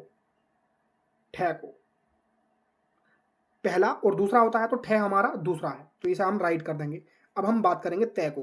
पहला और दूसरा, तो पहला हमारा ये है, तो इसका राइट आंसर इस वजह से सी इसका राइट आंसर है। यानी 2 इसमें जो है वो एघोष व्यंजन है। मैंने एघोष व्यंजन के बारे में पीछे बता दिया है। नेक्स्ट जो है, इनमें से कौन सा व्यंजन ऊष्म है? अभी आपको मैंने बताए थे कि ऊष्म व्यंजन कौन कौन से हैं। अगर आपने ध्यानपूर्वक क्लास ली है तो आप सभी बच्चे बता देंगे। ऑप्शन ए जय और ऑप्शन बी शय और ऑप्शन सी पै, ऑप्शन डी वै। तो इसका राइट आंसर बी होगा, यानी शय इसका राइट आंसर होगा। यानी ऊष्म व्यंजन कौन कौन से होते हैं मैंने अभी आपको बताए हैं। कौन से होते हैं आप बताएं? शय शय शय है, ठीक है, ये इसका राइट आंसर है। नेक्स्ट प्रश्न देख ले रहे हैं। कौन हमारा 36वां प्रश्न है, कौन सा वर्ण पंचमाक्षर है? ऑप्शन ए मैं और ऑप्शन बी द और ऑप्शन सी गै, ऑप्शन डी सै। इसका जवाब आप जरूर दें। पंचमा अक्षर कौन सा है, इसका जवाब आप दें। हमारा 36वें प्रश्न का आंसर है, ये तो सरल सा ही है कि 5वां अक्षर पूछा है हर वर्ग का। वर्ग का कौन सा 5वां अक्षर है, तो ये पूछा है, तो इसमें 5वां मैं ही है। चलिए नेक्स्ट प्रश्न देख ले रहे हैं। नेक्स्ट प्रश्न है हमारा, प्रयत्न के आधार पर लय किस प्रकार की ध्वनि है? प्रयत्न के आधार पर लय जो है हमारी किस प्रकार की ध्वनि है? 35वां क्वेश्चन है हमारा, और इसके बाद क्लास समाप्ति की ओर ही है।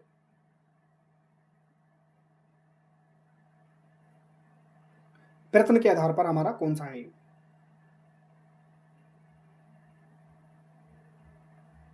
ऑप्शन ए उच्छित और ऑप्शन बी पार्श्विक और ऑप्शन सी प्रकंपित और ऑप्शन डी हमारा संघर्षहीन। तो इसका जवाब आप जरूर दें कमेंट बॉक्स में। सभी बच्चे जवाब दिया करें और अपना स्कोर जरूर चेक किया करें, और लास्ट में अपना स्कोर जरूर बताना है आपको। तो इसका 20 का राइट आंसर है पार्श्विक। नेक्स्ट प्रश्न चलते हैं हम अपना। कंठोष्ठीय दीर्घ स्वर वर्ण का उदाहरण कौन सा है? यानी कंठोष्ठीय होना चाहिए, दीर्घ होना चाहिए, स्वर होना चाहिए। अब आपको इसमें व्यंजन तो दिख ही नहीं दिया है, तो आप व्यंजन के चक्कर में पढ़ना भी मत। अब इसमें आपको क्या देखना है? अगर ऑप्शन ए की बात करें री, ऑप्शन बी की ओई ओ, और ऑप्शन सी की ऊ, और ऑप्शन डी ए। इसका राइट आंसर क्या होगा? बी इसका राइट आंसर होगा। अब कंठे ओष्ठी में हम बात करें तो कंठे में कौन कौन से होते हैं?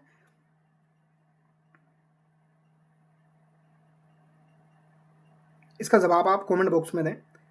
राइट आंसर क्या होगा इसका? कंठोष्ठी में देखो हमारे कौन कौन से आते हैं, ओ और ओ, ये दोनों इसमें हमारे कंठोष्ठी में आते हैं।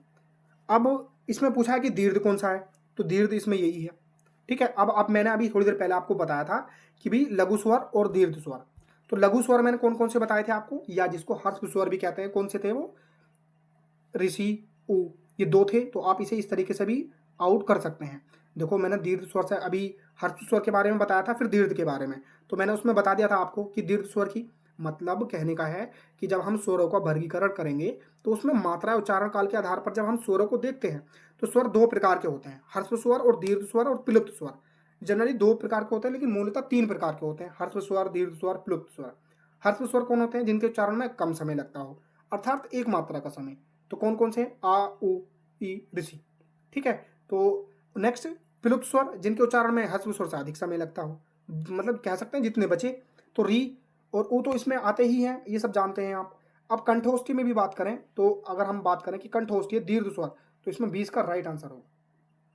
25वें क्वेश्चन का हमारा 20 का राइट आंसर है ओ। नेक्स्ट चलते हैं अपने प्रश्न की ओर। हिंदी वर्णमाला में व्यंजन वर्णों की संख्या कितनी है? देखो, प्रश्न का जवाब आपको उसके ऑप्शन के आधार पर देना होता है। ठीक है। बहुत सारे बच्चे डिबेट भी कर सकते हैं, लेकिन इन में बताना है आपको। हिंदी वर्णमाला में व्यंजन वर्णों की संख्या कितनी है? 25, option A 29, option B, option C 33 और ऑप्शन डी 31। अगर आप इसका जवाब जानते हैं तो प्लीज कमेंट बॉक्स में इसका जवाब आप जरूर दें। तो इसका राइट आंसर कौन सा होगा? सी, 33 है। नेक्स्ट प्रश्न देखें।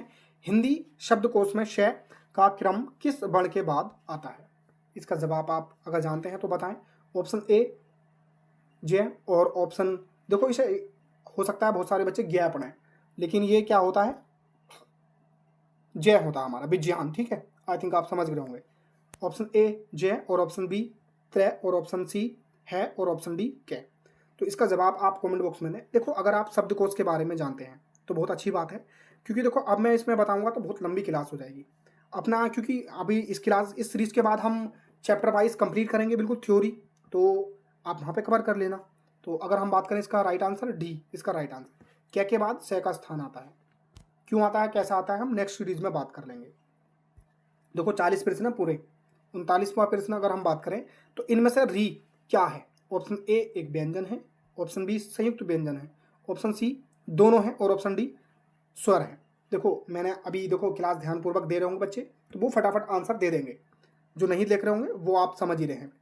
इसका राइट आंसर डी होगा, यानी 39 का राइट आंसर क्या होगा हमारा? डी।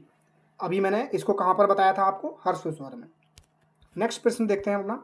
अनुनासिक व्यंजन स्वरों का उच्चारण स्थान कौन सा है? देखो मैंने सभी तरह के प्रश्न को इसमें डालने की कोशिश की है, और जो रह गए हैं वो मैं आपको खुद ही सोल्व करवा रहा हूं। तो अनुनासिक की बात करें हम, देखो हवा के नाक व मुंह से निकलने के आधार पर अगर हम देखें, यानी कि हवा मुंह से निकले नाक के निकले के आधार पर देखें, तो इसमें 2 तरह के स्वरों को बांटते हैं, जिसमें हम बांटते हैं निर्नुनासिक, या हम इसी को मौखिक भी कहते हैं। इन्हें कहते हैं जिन स्वरों के उच्चारण में हवा केवल मुंह से निकले, उन्हें क्या कहते हैं? निर्नुनासिक। यानी निर्नु यानी निर मतलब बिना नाक के, बिना नासिका मतलब नाक। ठीक है, यानी बिना नाक के। और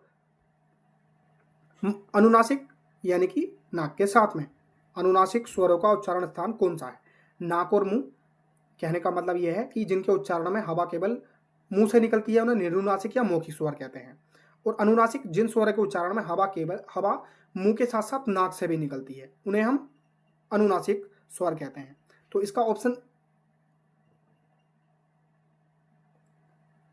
ए इसका राइट आंसर होगा, यानी नाक और मुंह। ऑप्शन ए नाक और मुंह, ऑप्शन बी नाक और ऑप्शन सी मुंह और ऑप्शन डी होठ। देखो होठ को आप यहां से हटा सकते हैं, उसके बाद आपको बाकी के ऑप्शन में देखना है। तो इसका राइट आंसर ए होगा। कहने का मतलब है कि देखो हवा के नाक व मुंह से निकलने के आधार पर अगर हम चीज़ों को देखें तो उसमें 2 तरह के स्वर होते हैं, निर्नुनासिक जिसको हम मौखिक स्वर भी कहते हैं। इसकी परिभाषा क्या होती है? जिन स्वरों के उच्चारण में हवा केवल मुंह से निकलती है, इसमें उच्चारण करते समय केवल हवा जो है मुंह से निकलेगी। और अनुनासिक स्वर जिन स्वर के उच्चारण में हवा मुंह के साथ साथ नाक से भी निकलती है।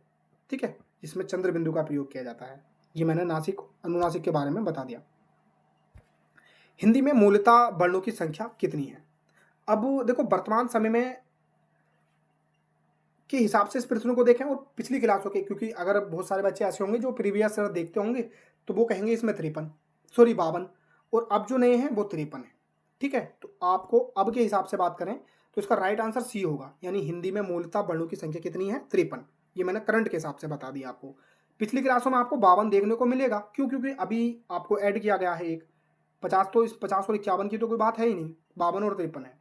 ठीक है, नेक्स्ट प्रश्न देख ले रहे हैं अपना।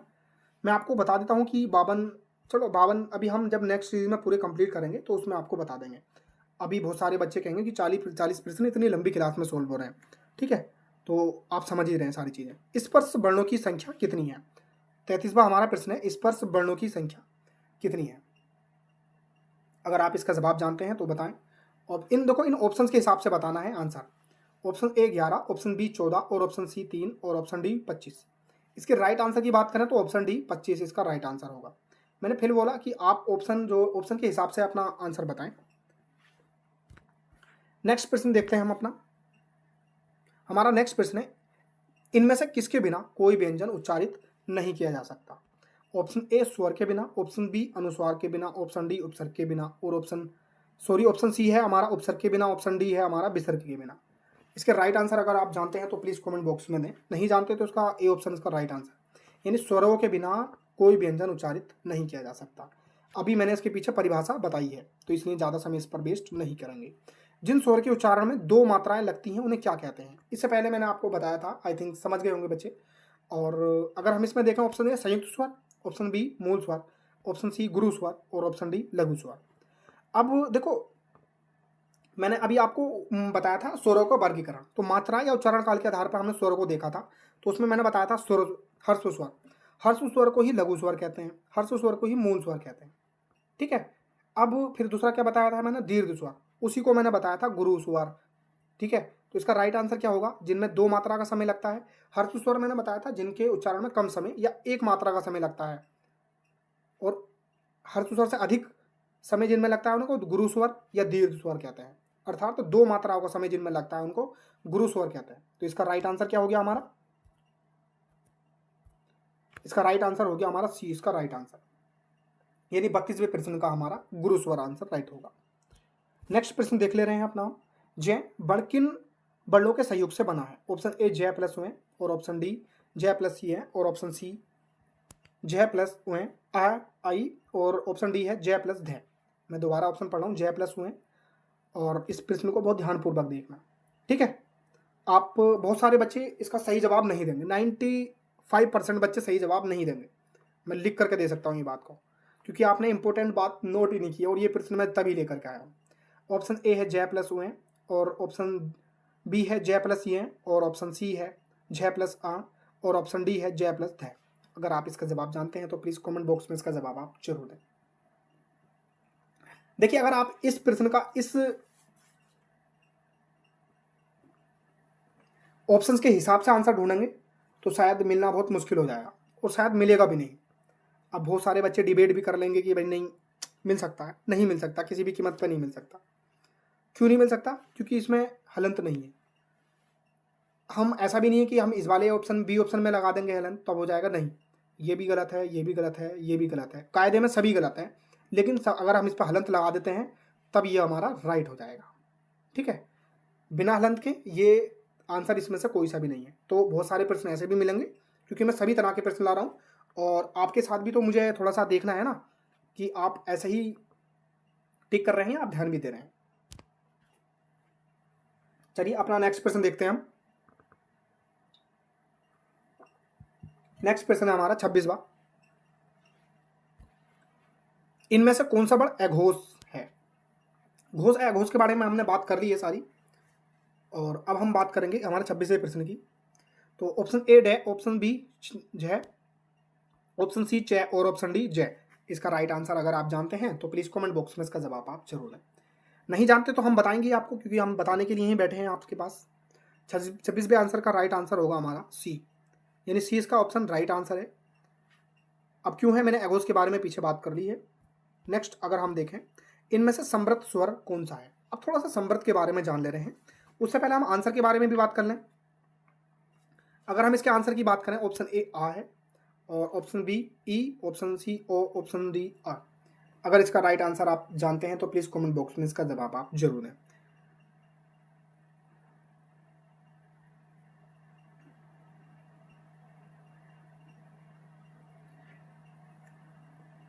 देखिए अब हम बात कर ले हैं, देखो समृद्ध और समृद्ध के बारे में बात कर लें तो देखो मुख द्वार के खुलने के आधार पर जब हम स्वरों को देखते हैं ना तो वो चार तरह के होते हैं। कौन कौन से होते हैं? समृद्ध, अर्ध समृद्ध और विवृत, अर्धविवृत। समृद्ध जो होते हैं जिन स्वर के उच्चारण में मुख द्वार लगभग बंद रहता है, क्योंकि जो इस प्रश्न में पूछा हम पहले उसके बारे में बात कर लें। जिन स्वर के उच्चारण में मुख द्वार लगभग बंद रहता है वो कौन से होते हैं? समृत। अब कौन कौन से होते हैं? दोनों ई यानी ई और दोनों उ। ठीक है, अब उसके बाद आता है हमारा अर्ध समृत। तो जिन स्वर के उच्चारण में मुख द्वार आधा बंद रहता है। आप सोचेंगे कि यार कैसी परिभाषा है। ठीक है, तो थोड़ा सा समझने की कोशिश करें और नेक्स्ट सीरीज में हम इसे सारी चीज़ों को कंप्लीट करेंगे। ये हमारा वादा है आपसे। बस आप भी अपने वादे से पर खरे उतरें कि चैनल को सब्सक्राइब करें और दोस्तों से भी करवाएं। ठीक है, तो समृत स्वर के बारे में हमने देखा कौन कौन से होते हैं। दोनों ई दोनों उ। अर्ध समृत आई ओ और विव्रत आ बड़ा आ यानी कि, और अर्ध विव्रत जितने बचे। ठीक है, नेक्स्ट प्रश्न देख ले रहे हैं अपना, जो कि हमारा 29वां प्रश्न है। निम्नलिखित में से कौन सा व्यंजन अघोष है? देखो अघोष घोष के बारे में तो हमने जनरली बात कर ही ली है आपसे, तो आप इसका जवाब जानते हैं तो प्लीज़ कमेंट बॉक्स में इसका जवाब आप जरूर दें। नहीं जानते तो इसका ख इसका राइट आंसर होगा। अघोष की मैंने क्या परिभाषा बताई थी आपको? अघोष बताया था मैंने पहला और दूसरा, क्योंकि ग भी नहीं है तीसरा है और डे भी नहीं है छह भी नहीं है। छह इसमें दूसरा है।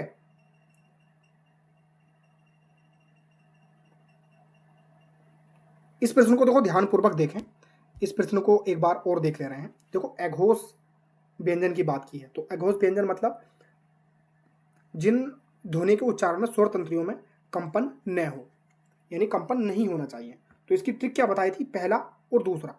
तो पहला और दूसरा की अगर हम बात करें तो ख पहला नहीं है लेकिन दूसरा है, तो इस आधार पर दूसरे का राइट आंसर लगा सकते हैं। नेक्स्ट अब हम बात करते हैं ग की। ग क्यों नहीं है? क्योंकि ये तीसरा है तो इसको हम काट देंगे। नेक्स्ट डे की अगर हम बात करें तो हमारा ये तीसरा है तो इसको भी हम काट देंगे। ठीक है, अब अघोष की तो हमने बात की है, तो पहला और दूसरा तो इसमें ये भी है, यानी कि 6 भी इसमें काउंट किया जाएगा। अब जिन भी बच्चों ने केवल ए ऑप्शन राइट किया था उनके लिए ये पनिशमेंट है, वो क्योंकि ध्यानपूर्वक उन्होंने ये क्वेश्चन नहीं पढ़ा। तो इसका राइट आंसर ए और डी इसका राइट आंसर है। आई थिंक आप इसके बारे में समझ गए होंगे। मैं फिर दोबारा क्लियर कर दूं, निम्नलिखित में से कौन सा व्यंजन अघोष है? व्यंजन और अघोष पूछा है, तो अघोष कौन कौन से होते हैं? जिनके उच्चारण में स्वर तंत्रियों में कंपन न हो। कौन कौन से होते हैं वो? पहला और दूसरा। पहला ख तो हमारा पहला नहीं है लेकिन दूसरा है। अब ग जो है हमारा तीसरा, तो इस वजह से इसको काट देंगे। डे हमारा कौन सा है? तीसरा, तो इसको हम इस वजह से काट देंगे। लेकिन छह मीन्स छाता, तो इसको हम लिखेंगे। क्यों? क्योंकि दोनों ही हमारे राइट आंसर है। तो ए और डी इसका राइट आंसर है। आई थिंक आप इसके बारे में समझ गए होंगे। सभी तरह के प्रश्न लेकर के आएंगे, आपको चिंता बिल्कुल नहीं करनी, बस आपको ध्यानपूर्वक प्रश्नों को पढ़ना है। चलिए नेक्स्ट प्रश्न देख ले रहे हैं। अब बच्चे कहेंगे कि भी 7वां प्रश्न क्लास लास्ट होने वाली है, तो थोड़ा सा टाइपिस्ट की ओर से फिर दोबारा से माफ़ी मांग रहा हूँ मैं आप सभी से, माफ़ कर देना, हमारे टाइपिस्ट थोड़े नए हैं अभी। तो हमारा प्रश्न है कै वर्ग में घोष व्यंजन वर्ग कितने हैं? यानी कै वर्ग में कितने घोष व्यंजन हैं उसके बारे में बताना है। अब घोष के बारे में मैंने क्या बताया था आपको? तीसरा, चौथा, पांचवा। अब कै वर्ग में तो ही पूछा है, यानी तीसरे स्थान पर होना चाहिए, चौथे स्थान पर होना चाहिए, पांचवें स्थान पर होना चाहिए। तो आप इसी आधार पर लगा लेंगे तो राइट आंसर क्या होगा? 20 का राइट आंसर। यानी दूसरा तीसरा 2 होते हैं, 3 होते हैं, 4 होते हैं, 5, तो 3 उसमें राइट आंसर। नेक्स्ट प्रश्न की बात कर लेते हैं। संयुक्त व्यंजन का उदाहरण कौन सा है? अब संयुक्त व्यंजन इसमें बताना है। देखो मैंने जब अभी आपको बताया था कि व्यंजन के बारे में, तो उसमें मैंने आपको बताया था संयुक्त व्यंजन कौन सा है। ऑप्शन ए जय, ऑप्शन बी छह, ऑप्शन सी ड़, ऑप्शन डी झ।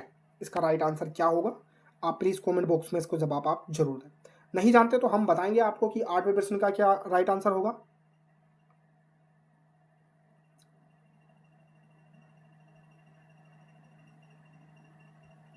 बी इसका राइट आंसर होगा। ठीक है, 8वें प्रश्न का। क्यों? क्योंकि संयुक्त व्यंजन कौन कौन से होते हैं हमारे? श, त्र, जय और श्रेय, ये 4 हमारे संयुक्त व्यंजन होता है।